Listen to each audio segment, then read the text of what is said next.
Ke depan kita juga harus tambah tanam kelapa sawit. Nggak usah takut. Apa itu katanya apa? Membahayakan apa itu deforestation, ya kan? Namanya kelapa sawit ya pohon, ya kan? Betul nggak? Kelapa sawit itu pohon, ada daunnya kan? Ya dia keluarkan, oh, dia menyerap karbon dioksida. Dari mana kok kita dituduh, ya kan? Yang boten-boten aja itu orang-orang itu.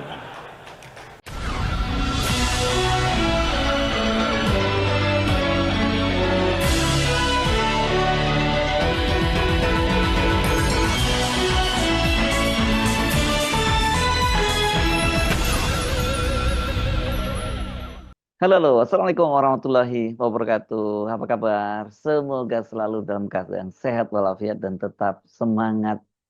Bagaimana? Apakah Anda sudah mulai kesibukan Anda di awal tahun 2026 atau masih melanjutkan liburan?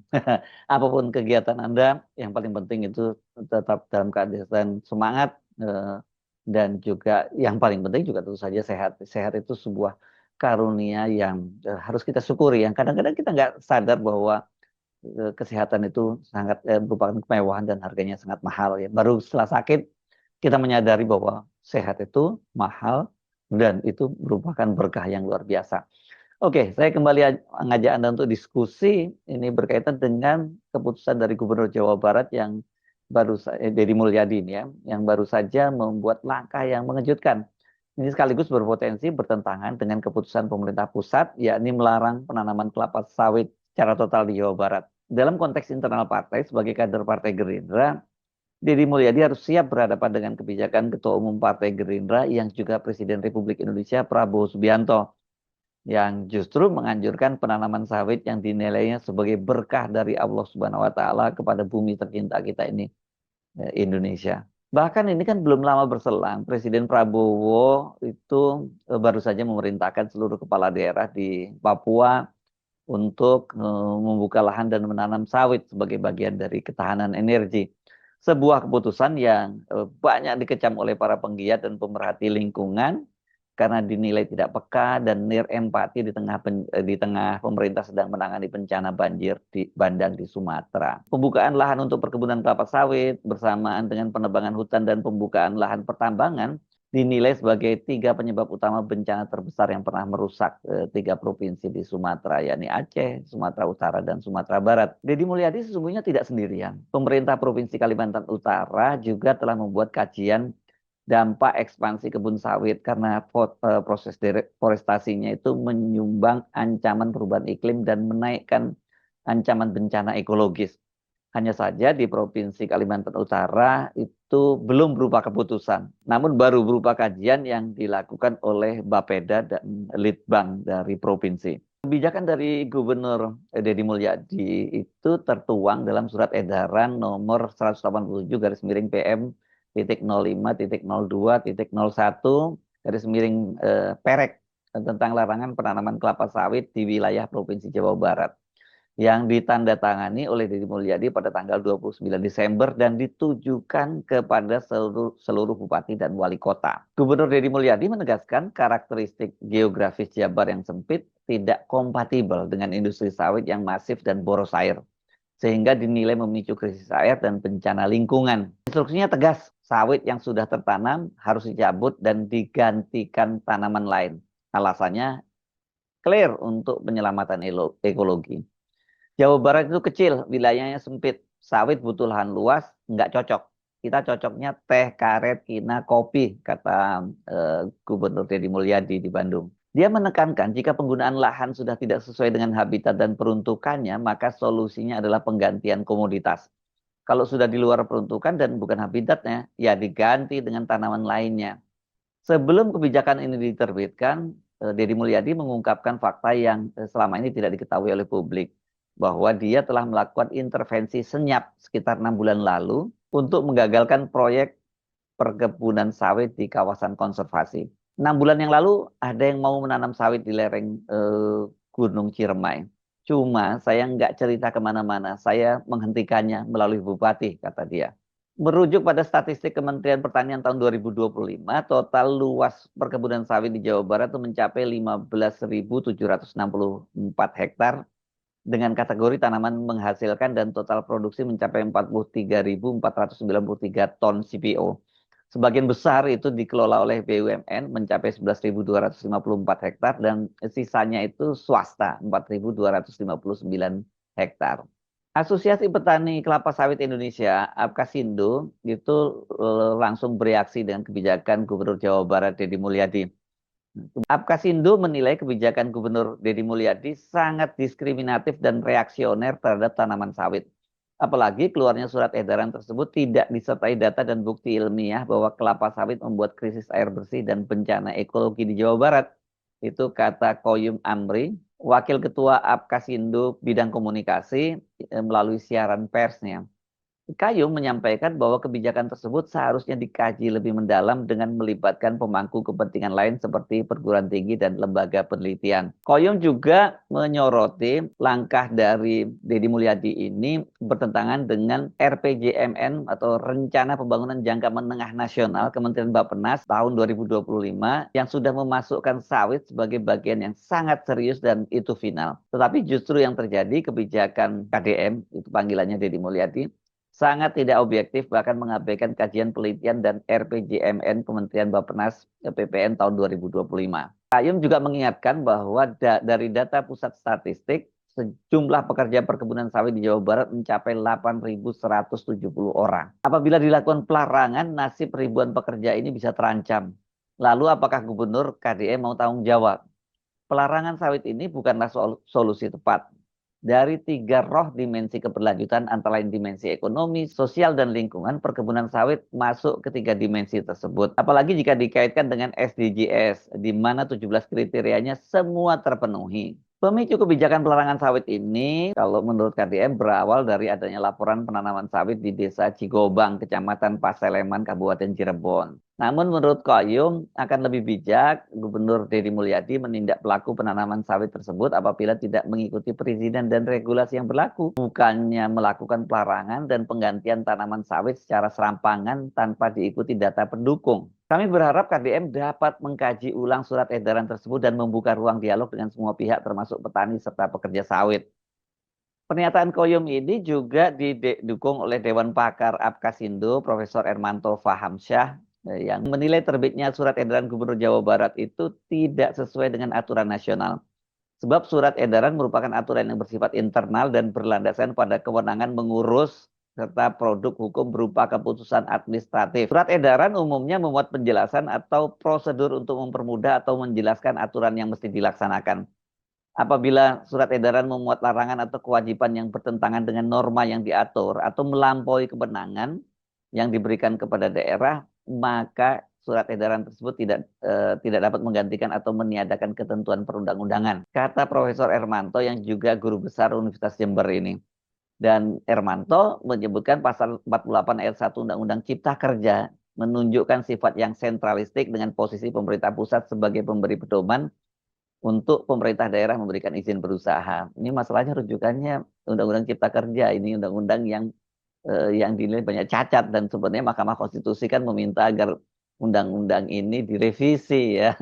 Tapi kan kemudian Pak Jokowi pada waktu itu mentorpedonya dengan menerbitkan peraturan pemerintah pengganti undang-undang atau Perpu. Selain Jawa Barat, pemerintah Provinsi Kalimantan Utara juga sedang merumuskan regulasi untuk melindungi area bernilai konservasi tinggi, terutama dari ekspansi perkebunan kelapa sawit. Regulasi tersebut krusial untuk mencegah deforestasi akibat perluasan lahan sektor perkebunan yang berpotensi mempercepat krisis iklim dan menaikkan risiko bencana ekologis. Kaltara harus mengadopsi pendekatan yang telah terbukti berhasil dalam menjaga keseimbangan antara pembangunan ekonomi dan perlindungan lingkungan. Salah satu caranya dengan menjalankan praktik perkebunan yang mengikuti prinsip berkelanjutan. Kita tidak boleh mengulang kesalahan yang terjadi di wilayah lain. Ekspansi perkebunan yang menyebabkan hilangnya hutan, berkurangnya keanekaragaman hayati, serta mengurangi kualitas hidup masyarakat. Apalagi Kalimantan Utara adalah paru-paru dunia, itu kata Kepala Badan Perencanaan Pembangunan Daerah dan Penelitian dan Pengembangan atau Bapeda Litbang Provinsi Kalimantan Utara Bertius. Itu dia memberikan keterangan tertulisnya pada tanggal 9 Desember 2025. Ini visioner ini beberapa daerah ini ya.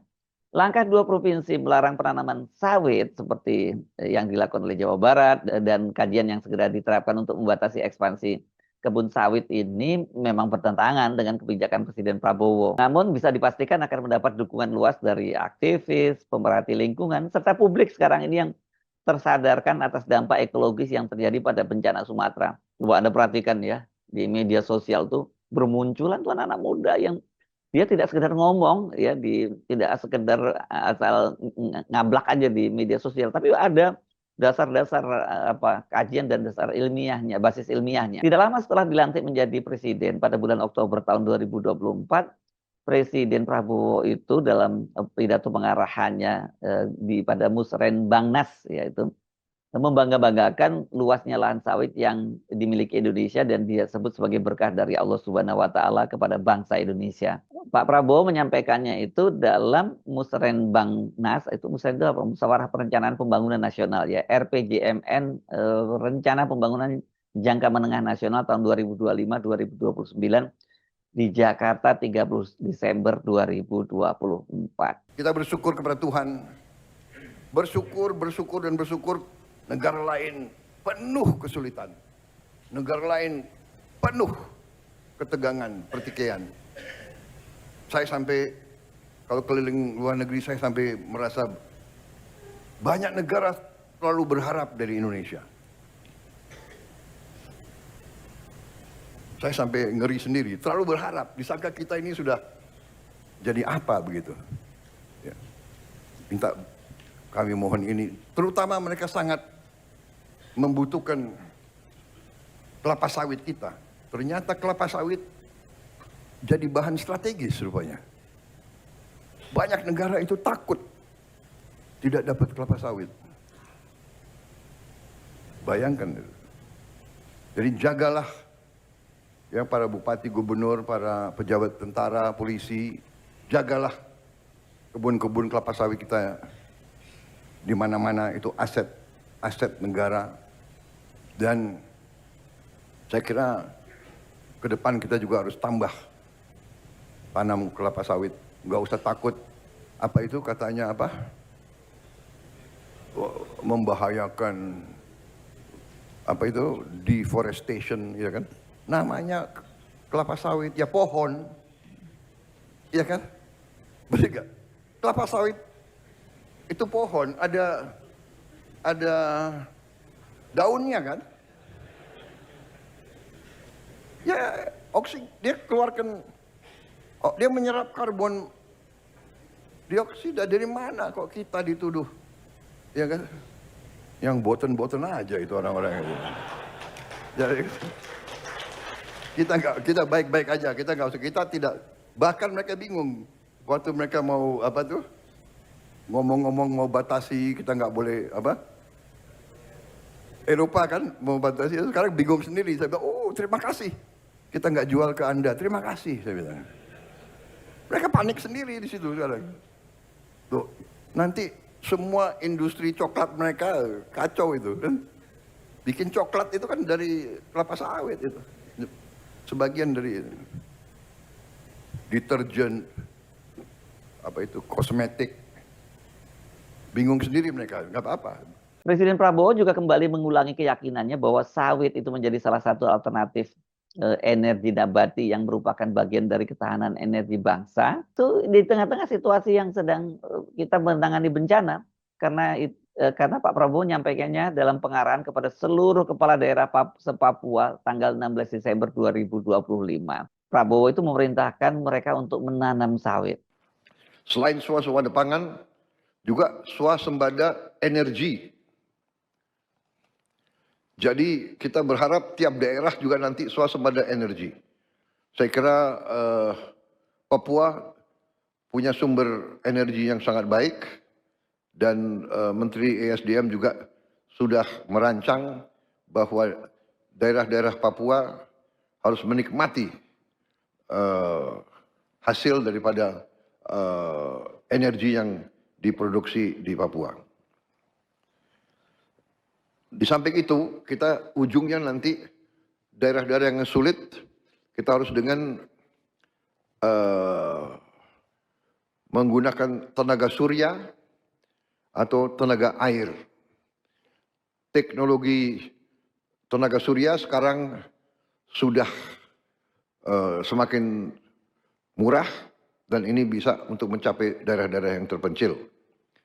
Juga tenaga hidro juga sekarang ada hidro yang mini yang bisa juga dipakai di daerah-daerah yang terpencil. Ini semua adalah supaya ada kemandirian tiap daerah. Kalau ada tenaga surya dan tenaga air, tidak perlu kirim-kirim BBM mahal-mahal dari daerah-daerah lain. Dan juga nanti kita berharap di daerah Papua pun harus ditanam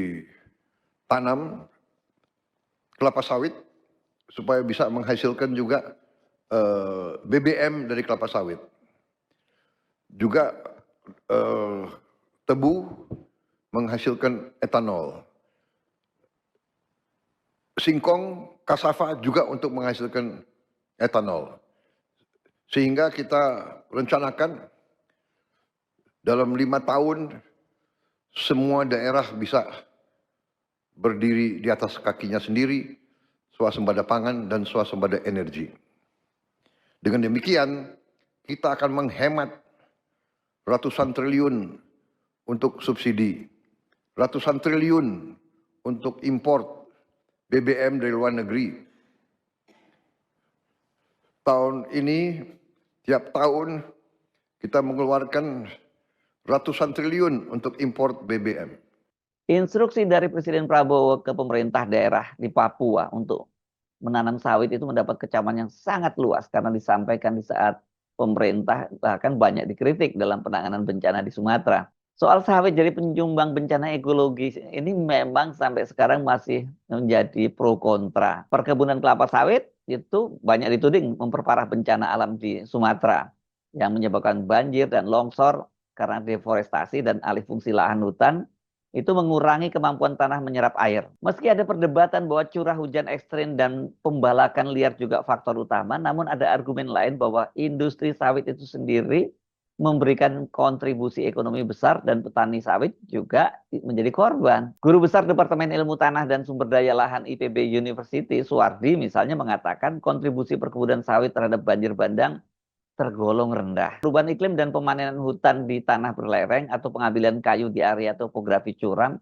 disebut sebagai penyebab utama bencana banjir di Aceh, Sumatera Utara, dan Sumatera Barat. Jadi kalau penyebab banjir adalah kebun kelapa sawit pasti tidak tepat. Yang lebih penting diperhatikan sawit tidak baik dibudidayakan pada wilayah yang berlereng curam. Di sini faktor lereng lebih dominan dibanding sawit. Itu saya baca di kompas.com, ini dijelaskan oleh Profesor Suwardi. Argumen yang menghubungkan sawit dengan bencana itu sebenarnya kalau kita perhatikan juga cukup kuat ya, karena pertama dasarnya deforestasi. Pembukaan lahan untuk sawit menggantikan hutan yang berfungsi sebagai resapan air sehingga saat hujan lebat air tidak terserap dan menyebabkan limpasan serta banjir. Kemudian berkaitan dengan struktur tanah yang itu terutama di Sumatera ya. Kebun sawit dibandingkan hutan alami membuat tanah lebih lembab dan mudah bergerak memperparah longsor. Tapi di daerah lain juga ini sebenarnya berlaku. Tetapi yang seperti dikatakan oleh Profesor Suwardi tadi, kalau di lereng yang curam itu akan serius dampaknya. Kerusakan ekologis. Nah, ini hilangnya habitat alami spesies seperti gajah dan harimau Sumatera terancam akibat perluasan perkebunan sawit. Jadi nggak bisa dibantah juga bahwa banyak dampak yang buruk dari pembukaan lahan sawit ini. Bagaimana dengan mereka yang kontra bahwa kebun sawit itu dianggap penyebab bencana banjir bandang di Sumatera? Salah satu penyebab ya. Mereka menyatakannya curah hujan yang ekstrim yang menjadi penyebab. Itu karena beberapa pakar berpendapat intensitas hujan yang sangat tinggi adalah penyebab utama, bukan semata-mata sawit. Kemudian adanya pembalakan liar. Ya, ini di kawasan hulu juga disebut sebagai penyebab utama bencana karena merusak struktur tanah dan memicu longsor. Kemudian kontribusi ekonomi ini juga jadi argumentasi karena industri sawit menyerap banyak tenaga kerja dan berkontribusi signifikan terhadap ekonomi, dan petani sawit juga terdampak oleh bencana. Saya kira disinilah letak mendasar dari konflik cara berpikir negara. Pemerintah pusat melihat sawit itu lihatnya dari ketinggian ya, makro gitu. Angka ekspor, ketahanan energi, dan devisa. Sawit itu dibaca sebagai komoditas strategis, bahkan simbol kedaulatan ekonomi, bahkan kebanggaan nasional kalau seperti kata Pak Prabowo. Sebaliknya pemerintah daerah seperti Jawa Barat dan juga Kalimantan Utara membaca sawit dari kedalaman tapak ya, daya dukung air, kepadatan penduduk, tata ruang, dan resiko bencana yang nyata dirasakan warga. Jadi yang satu berbicara tentang pertumbuhan, yang lain berbicara tentang daya dukung alam. Yang satu melihat sawit sebagai berkah, yang lain melihat sebagai bencana, sebagai beban ekologis bila ditanam di tempat-tempat yang salah. Jadi pertanyaan kita sekarang bukan semata pro atau kontra sawit, melainkan siapa yang paling berhak menentukan masa depan ruang hidup. Angka-angka di meja para birokrat di pemerintahan pusat atau realitas ekologis di daerah yang sebenarnya sekarang juga harusnya sangat dipahami oleh pemerintah pusat dengan terjadinya bencana di Sumatera ini ya. Kan Presiden Prabowo sendiri menyatakan bahwa tiap hari sekarang banyak sekali menteri yang ada di daerah terutama Aceh. Ya, mestinya mereka juga melihat dong realitas yang terjadi. Kebijakan Deddy Mulyadi disukai atau tidak memaksa negara untuk menjawab satu soal yang selama ini dihindari. Apakah pembangunan masih punya rem ekologis atau justru terus melaju sampai bencana berikutnya menjadi pengingat berikutnya? Kan ada pepatah hanya keledai yang terperosok dalam lubang yang sama sampai 2 kali. Nah, kalau kita sampai berkali-kali itu saya kira apakah kita lebih rendah dari keledai? Saya Hersubun Arif, sampai jumpa lagi. Wassalamualaikum warahmatullahi wabarakatuh.